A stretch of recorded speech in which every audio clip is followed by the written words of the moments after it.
Assalamualaikum warahmatullahi wabarakatuh. La ilaha illallah. Al-Fatihah. Bismillahirrahmanirrahim. Ar-Rahmanirrahim.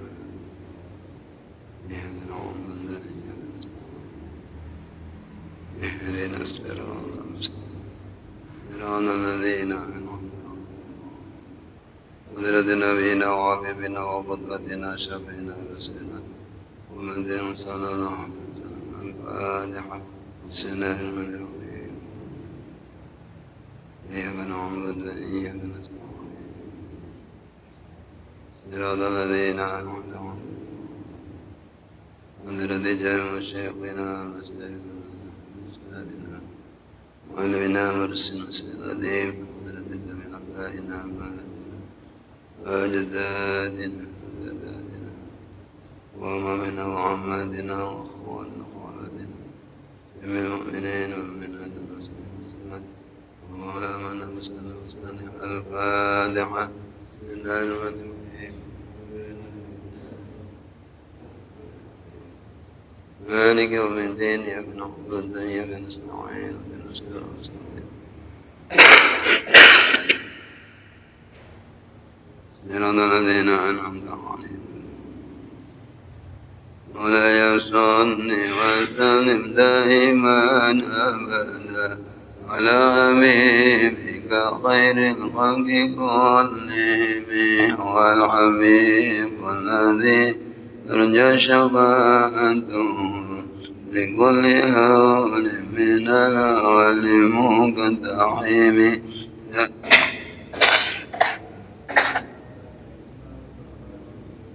اغفر لنا من وسع الكرم يا أرحم الراحمين يا أرحم الراحمين يا أرحم الراحمين ورجال المسلمين. الحمد لله رب العالمين وبه نستعين على أمور الدنيا والدين. الصلاة والسلام على أشرف الأنبياء والمرسلين محمد قدم النبيين وعلى آله وأصحابه أجمعين. أما بعد فلا حول ولا قوة إلا بالله العلي العظيم. معاشر المسلمين muslimat sekalian rahimakumullah. Monggo kita aturaken rasa syukur dhateng Allah biqauli alhamdulillahi rabbil alamin. Alhamdulillahi rabbil alamin. Alhamdulillahi rabbil alamin. Semadyan sonten menika kula waosaken ayatipun Allah ingkang terkait kalih kemulyaanipun manungsa ingkang paringipun Gusti Allah. A'udzu billahi minasy syaithanir rajim. Bismillahirrahmanirrahim. وَلَقَدْ كَرَّمْنَا بَنِي آدَمَ وَحَمَلْنَاهُمْ فِي الْبَرِّ وَالْبَحْرِ وَرَزَقْنَاهُمْ مِنَ الطَّيِّبَاتِ وَفَضَّلْنَاهُمْ عَلَى كَثِيرٍ مِّمَّنْ خَلَقْنَا تَفْضِيلًا. Lan teman-teman wis mulyakaken sapa ingsun Gusti Allah Bani Adam ing keturunanipun Mbah Nabi Adam. Artinya nggih nuduhne bahwa manusia itu bukan evolusi dari kera, bahkan dari Mbah Nabi Adam, Bani Adam. Dimulyakne bil ilmi, dengan ilmu wa nutqilan, bisa mengucap sebagai ungkapan dari apa yang terpendam di dalam hati. Wa'tidalil khalqilan, jejeke kedadean. Wa ghairi dzalik, ngicir lek mulyane Gusti Allah tenggene Bani Adam niki kuwat. Panjenengan niku dimanja oleh Allah Subhanahu wa taala dengan berbagai hal yang mulia, di umurin jalilah azimah, keluhuran manusia di atas makhluk yang lain ini dengan berbagai masalah, dengan berbagai macam-macam, yang semua itu sesuatu yang agung dan mulia. Ingkang antawisipun innahum ya'kuluna bi aidihim. Iki sing gak kepikiran bahwa kula jenengan dahar dipun paring alat untuk mengambil makanan dan kemudian dimasuk nih tenggene mulut kita niki sebenarnya adalah merupakan suatu kemuliaan yang hanya diberikan kepada manusia. Sing rodok podoi kethek. Artinya nek mangan kethek nganggo diambil dengan tangannya ini yo. Walaupun bentuk tangannya enggak sama. Dek panggah apik kayak menungso. Tapi suatu kelebihan. Berbeda dengan makhluk-makhluk yang lain, mereka diciptakan dengan cara makannya itu langsung dengan mulutnya. Wa minha kaunuhu mu'tadilil khama. Di antaranya adalah keberadaan bentuk fisik manusia niki bahasane standar yang pas, mu'tadil khama. Dengan bentuk yang bagus, dengan rupa yang bagus. Wae dene maca terus banding karo liyane kan ya sekitar. Dan lebih dari itu, masya Allah nih, Annallah khalaqalahum ma fil ardi jami'a. Yang diciptakan Allah di atas bumi ini pada dasarnya adalah hanya diperuntukkan kepada manusia. Waladzi khalaqalakum ma fil ardi jami'a. Yang diciptakan Allah yang ada di atas bumi ini semua hanya diperuntukkan pada manusia. Mung kanggo kepentingane menungso. Kita nggak nyadari kadang-kadang bahwa ciptaan Allah apa saja yang berbentuk hewan, berbentuk tumbuh-tumbuhan dan lain sebagainya, ini hanya diperuntukkan pada manusia. Allah menciptakan batu, ya yang menggunakan batu untuk bangunan, bahan bangunan ya manusia.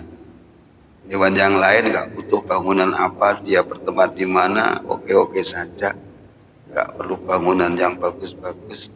Allah menumbuhkan tumbuh-tumbuhan juga nanti juga dimanfaatkan untuk manusia. Waladzi khalaqalakum ma fil ardi jami'a. Yang juga tidak kalah hebatnya, yang kita tidak mungkin selalu merasakan, nggak ngerumangsani kita ini, bahwa Allah membuat malaikat, menciptakan malaikat ini sebagai juruladen bagi manusia. Malaikat dipekerjakan Allah untuk ngeladeni kepentingane menungso, bahkan untuk menjaga manusia.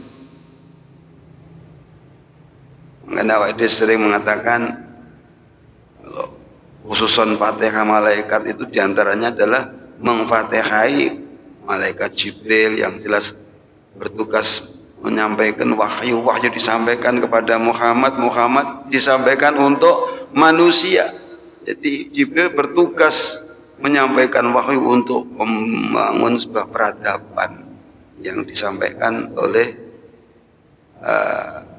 Jibril kepada kanjeng Nabi bukan kepada hewan-hewan melata, tetapi disampaikan kepada kita manusia.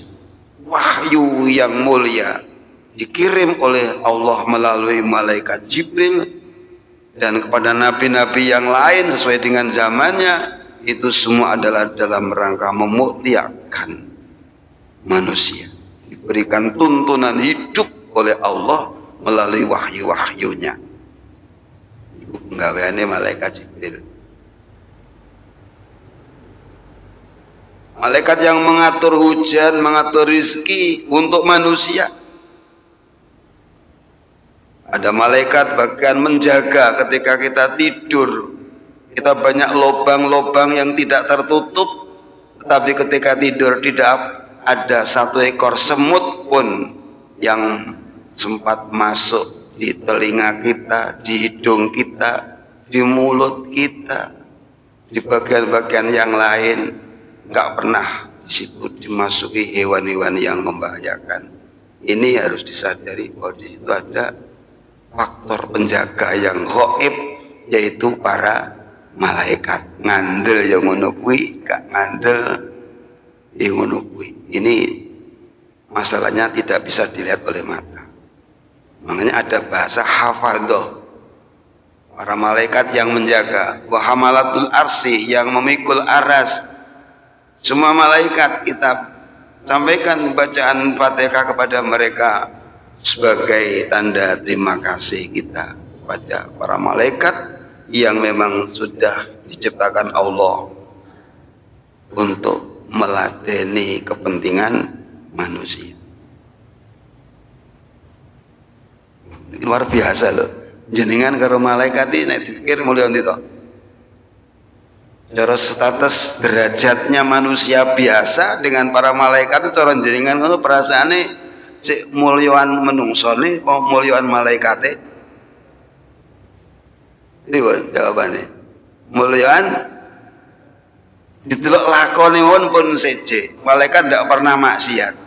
La ya'sunallaha ma amarahum wa yaf'aluna ma yu'marun. Tidak pernah durhaka kepada Allah dan selalu melaksanakan perintah Allah. Kalau jenengan sering durhaka kepada Allah, sering meninggalkan apa? Perintahnya. Berarti sing beling karo sing rajin apa inti? Mulya ndi sing beling karo sing rajin mulya ndi? Gak ngaku awake. Isin harus jawab. Ya jelas mulyaan malaikat. Tapi begitu malaikat semulia itu disuruh Allah untuk meladeni kita-kita yang di bawah derajat pada malaikat. Loh, ini kan luar biasa. Sing mulya kon ngladeni sing ora, sing mulya kon ngladeni sing ora mulya. Logikane sing gak mulya kudune ngladeni sing mulya. Kaya ngenteri wedang kan asline ngladeni sing mulya. Dadi sing diladeni sing digawane wedang karo sing gawe wedang mestine mulya sapa? Sing gawane wedang. Ya ki contoh mawon lah ketepatan. Logikane sing ngladeni iku mestine lebih rendah daripada sing diladeni. Tapi untuk manusia tidak seperti itu. Kalau ditarik kepada soal malaikat, malaikat makhluk pilihan Allah, makhluk-makhluk suci, justru diberi tugas untuk ngeladeni kita ini. Makanya kita isane menyampaikan terima kasih dengan malaikat, ya kita doakanlah alaihissalam. Menyebut malaikat diiringi dengan alaihissalam. Jibril alaihissalam, Mikail alaihissalam. Niki terima kasih kita kepada malaikat. Kita doakan agar para mereka itu selalu diberikan keselamatan oleh Allah Subhanahu wa ta'ala.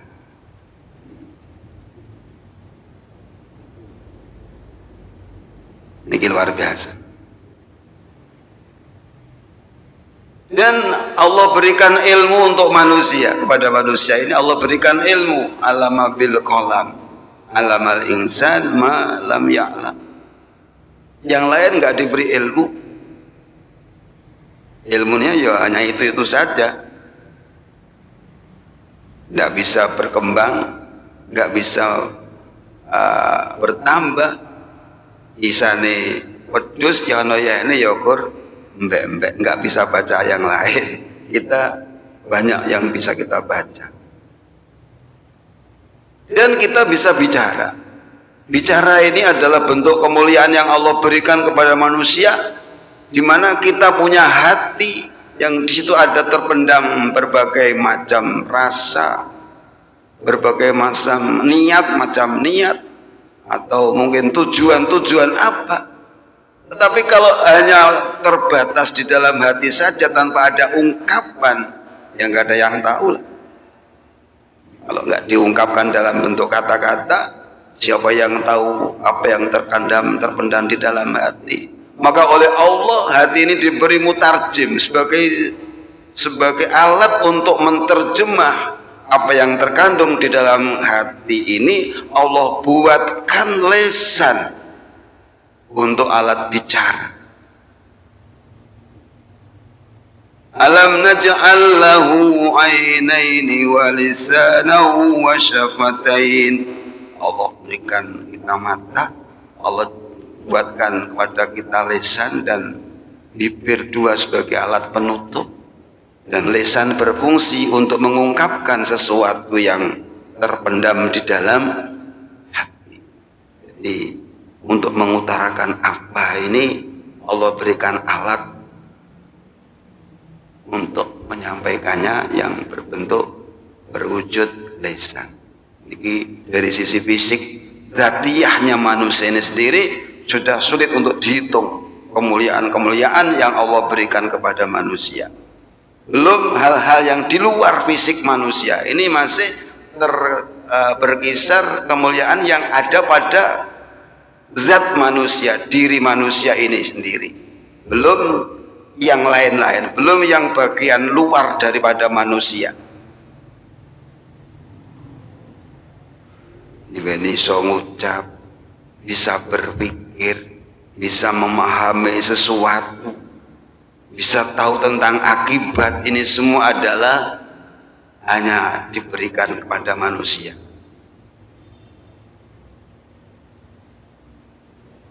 Kalau yang merasa tersanjung niku bahwa Allah menciptakan semua yang ada di alam semesta niki lho hanya untuk manusia, dimanfaatkan manfaatnya untuk manusia. Ya memang karena malaikat umpamane digawekne jagung, digawekne beras, ya malaikat nggak butuh makan. Jadi kalau Allah kemudian numbuhkan ada bahan makan jagung, beras dan lain sebagainya, ya tentu untuk manusia, bukan untuk hewan-hewan yang lain. Allah buatkan di dunia ini ada air yang mengalir juga untuk manusia. Allah buatkan gunung yang menjulang tinggi, yang di sana tersimpan berbagai rahasia alam, juga untuk manusia. Bahkan Allah membuat lautan yang selebar dan seluas itu, kandungan manfaat dan kekayaan yang tersimpan di dalamnya bukan untuk siapa-siapa, tetapi untuk manusia. Gawene wader pirang-pirang gak tau entek, gawene urang pirang-pirang gak tau entek, padahal nek diitung bendina iku lho wong sing goreng urang, goreng wader, goreng gereh, goreng gelur, goreng balur, pirang miliar manusia. Ewa semono nggak ada ceritanya lautan kehabisan ikan. Subhanallah. Untuk manusia menyatane jenengan ora tahu makani pitik dengan balur, nggak pernah makani ayam dengan gereh, tapi sing entekne gereh adalah kita sekalian. Pun apa sing gak untuk manusia itu apa? Makhluk halus termasuk malaikat juga demi kepentingan manusia.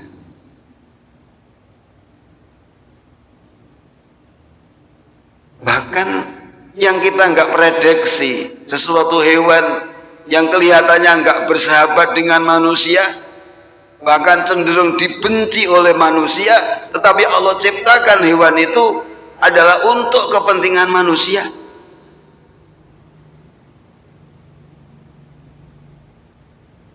Allah menciptakan serigala, Allah menciptakan harimau niku lek diurut-urut nih sakjane itu membantu kepentingan daripada manusia. Cuma ini agak jauh nih, lale rada.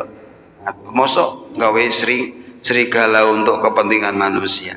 Terus jenengan nyaut boga bahwa macan wi termasuk diciptakan Allah demi kepentingannya keselamatan daripada manusia. Imane tekonggon gak mikire macan tukang mangan wong dibuat untuk kepentingan manusia, itu kan pemikiran yang salah. Ini kan kalau yang mengatakan yang salah itu memang gak teko mikire, gak teko mikire. Kok adoh hubung-hubungannya rada adoh. Kalau Allah menciptakan hewan buas yang suka makan-makan bangkai, makan-makan sesama hewan, apa lek ngarani biasane? Hewan apa sing tukang mangani bolone dhewe ngono iki, predator. Ya Allah, niku juga sakjane untuk kepentingan manusia. Cuman kita yang nggak bisa memikir dari sisi mana kita katakan bahwa Allah ciptakan yang namanya hewan buas itu untuk manusia, itu dari sisi mana? Niku rada adoh bahasane. Wedi ngenekne aku lak karo Pak. Aku nek ngenekne wedi aku. Ngeten Bapak Ibu. Hewan yang hidup tenggene alas niku, yang namanya sesuatu yang hidup pasti mati. Mati menjadi bangkai. Bangkai itu akan menimbulkan apa? Kalau bosok membusuk akan menimbulkan bakteri, virus dan lain sebagainya. Ya kan? Menapa kata? Ya. Nah, makanya biar dia itu tidak menjadi bangkai yang membusuk ketika ada yang mati, maka Allah ciptakan hewan yang suka makan bangkai. Sehingga tidak ada terjadi pembusukan bangkai-bangkai yang kemudian menebarkan virus yang kemudian diterak angin menyebar ke kampung-kampung. Di situ banyak manusia, maka angin yang mengandung bakteri dan kemudian dihirup oleh manusia akan terjadi penyakit. Nah, makanya Gusti Allah menciptakan hewan buas ben mangan bangkai, ben gak terjadi pembusukan. Di antara yang suka makan bangkai adalah apa ngoi? Ya macan. Makanya macan itu ketoke kayak dadi musuhe menungso, tapi gelem main logika sesuai dengan hikmah, maka akan ketemu di mana Allah menciptakan hewan yang namanya macan pada hakikatnya juga dalam rangka mendukung kepentingan manusia dalam sisi keselamatan. Apa orang ini? Mbane kon serem to macan iki mangan wong. Tapi nek dipikir-pikir, kira-kira akeh ndi manusia yang dimakan macan oleh manusia yang dibunuh oleh seekor nyamuk? Akeh ndi korbane nyamuk dengan korbane macan akeh ndi? Cara jenengan nyawang. Di Pare ini nggak ada macan, satu ekor pun nggak ada. Tapi banyak orang yang meninggal dunia gara-gara apa?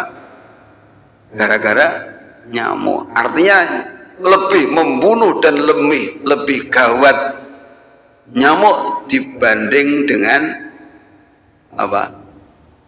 Macan. Tapi nek nyawang pane yo lebih berbahaya macan daripada nyamuk. Tapi nyatane lebih membunuh nyamuk daripada macan. Macan bahkan menolong agar orang tidak terkena penyakit, maka bangkai-bangkai itu biar enggak membusuk, makanya dipangan oleh macan tutul. Macan tutul, macan loreng, macan sembarang, kayak gak macanan.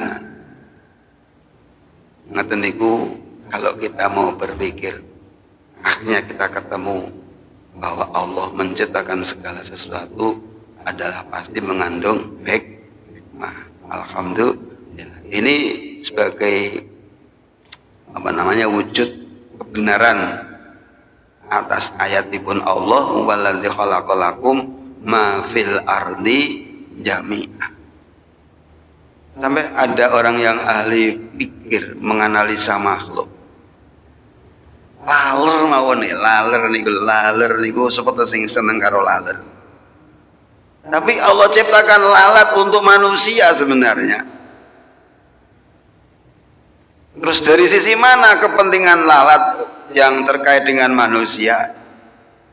Laler niku nek dipikir-pikir ngajak kebersihan. Kalau kita mau analisa, laler itu ngajak kebersihan. Biar lingkungan kita bersih, maka Allah ciptakan laler.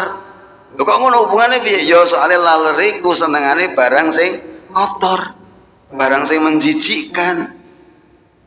Niku terus akhirnya mendatangkan lalat, jenengan gak jijik karo barangnya tapi jijik karo lalate. Ben gak nekane laler mangkane barang-barang sing menjijikkan kemudian sampean bersihkan. Kalau nggak ada laler jenengan gak pati terpanggil untuk mudah membersihkan atau membuang sesuatu yang sekiranya menjadikan tidak enak dipandang. Jadi laler itu cara penake wong ngomong ngono ngajak resikan. Cuma lek ngajak carane ngono kuwi. Carane piye goleki barang busuk sing ning lingkungan jenengan. Ngerti lek jenengan gak seneng karo laler, makanya ketika ada barang busuk diparani laler, akhirnya barang sing gak api-api yang menjijikkan jenengan pecal. Ben gak diparani laler. Berarti laler ngajak bersihan. Waduh iki kadang-kadang yo ngono kuwi gak krasa dijak laler untuk kebersihan. Niki kita sedikit merenung tentang hikmah ciptaan Allah, mencari hikmah di segala apa yang diciptakan oleh Allah Subhanahu wa ta'ala. Sampai hal-hal sing sifatnya koyok menjijikkan, kita nggak peduli dengannya, ini dipasang di situ oleh Allah, ini dalam rangka kepentingan manusia.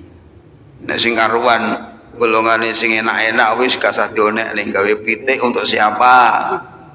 Nah, untuk serigala atau untuk serigala? Allah membuat kambing untuk siapa? Wis genah wis. Artinya genah wis makluman minatin. Itu untuk manusia. Langsung bisa kita terima dengan akal kita. Tapi kalau kita bicara tentang laler untuk manusia, serigala untuk manusia, ini rumangsaku nek maca aku dhewe ora ngerti. Aku nggih sampean napa ngene karepku dhewe aku maca. Saya itu membaca tulisan profesor nggih sampean niku. Niki elek-elek. Api-api elek-elek. Ya sok membaca karya-karya seorang profesor yang beragama tinggi menuliskan sebuah karya yang luar biasa, tafsir Al-Quran. Nah, lebih dari itu semua masih ada sesuatu yang luar biasa, bahwa di antara sekian kemuliaan yang Allah berikan kepada manusia adalah ketika manusia meninggal dunia ini, jasadnya dihukumi suci. Ini kemuliaan bagi kita. Sebuah penghormatan dari Allah kepada manusia di mana sudah menjadi bangkai masih dihukumi apa? Dihukumi apa? Suci. Suci. Masih dihukumi, sudah dihukumi suci, masih harus dimandikan. Luar biasa. Berbeda dengan makhluk yang lain tentunya. walaupun dia itu halal, semacam ayam atau lintune sing halal. Halal itu kalau disembelih secara syar'i, mati ini menurut aturan syariat. Tapi kalau mati ini enggak menurut aturan syariat, maka dia begitu mati, begitu wafat ya, wafatnya seekor kambing, alhamdulillah apa innalillah. Anak kambing meninggal dunia, kira-kira ya, innalillahi wa alhamdulillah. Nek mati nih gak krono dibeleh niku awake dhewe mesti innalillah. Artinya apa? Gak manfaat dia. Karena jadi apa? Jadi bangkai yang hukumnya najis menjadi najis. Jadi pomone jenengan kagungan wedhus terus mendem terus mati, ngono ki najis. Ojo kaya wong jahiliyah. Jahiliyah jangan megel-megel nih. Punya logika yang ngeladrah loh orang-orang jahiliyah itu. Dia itu menghalalkan badang. Artinya yang mati-mati yang bukan karena disembelih itu dianggap oleh mereka itu halal. Karena apa? Lah wong kewan sing mbeleh menungso wae halal. Dan mati gak disembelih itu kan mati langsung sing mateni Gusti Allah tanpa tangan manusia. Mestinya kan luwe apa? Ayo. Logikanya luwe sing dipateni wong wae halal, nek sing mateni Gusti Allah mosok kok haram. Ya mesti luwe halal. Itu logika yang sesat. Karena ada aturan paten gitu. Nah, sehingga mereka itu suka menghalalkan hewan-hewan yang mati yang bukan karena disembelih oleh manusia dengan secara syar'i. Itu cucuk mati halal, lagi jenenge mati langsung krono Gusti Allah. Sing mati ini langsung Gusti Allah. Sing mati ini Pak Mudin halal, kok sing mati ini Gusti Allah kok enggak? Halal kan goblok, jere wong jahiliyah pada saat itu. Nah niki keistimewaanipun manusia yang kadang-kadang kita itu nggak menyadari kita ini makhluk yang diistimewakan oleh Allah dengan berbagai keistimewaan. Nah, lucunya kadang-kadang wong diweni wajah sing ganteng sing cantik kok yo gawe apa ngarane iki topeng sing serem-serem. Wong awake ya apik, nyapa kok ya gawe pakaian sing ya jenenge tontonan lah itu. Maca badut kan berarti dia itu enggak terima digawekno fisik sing manis gini, wajah yang indah gitu kok malah gawe topeng-topeng sing serem. Apa pengen dadi kaya ngono kuwi apa piye? Ya enggak apa-apa, itu kan saya ngomong. Atau jangan-jangan itu melambangkan isi hatinya itu seserem yang ditampilkan dalam kedoknya itu. Takutnya kalau seperti itu, wah ini penampakan dari hati yang terpendam untuk melampiaskannya keseremannya itu kemudian dengan pakai apa ngarani topeng-topeng sing nyerem nih. Apa yang ngono kira-kira wallah alam.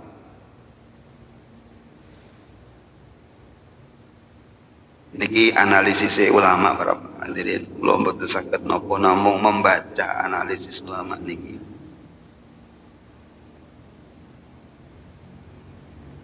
Di bangkai-bangkai ini Bani Adam, mayat-mayat anak Adam niki dihukumi suci. Kita bersentuh dengannya tidak harus membersihkan tangan kita.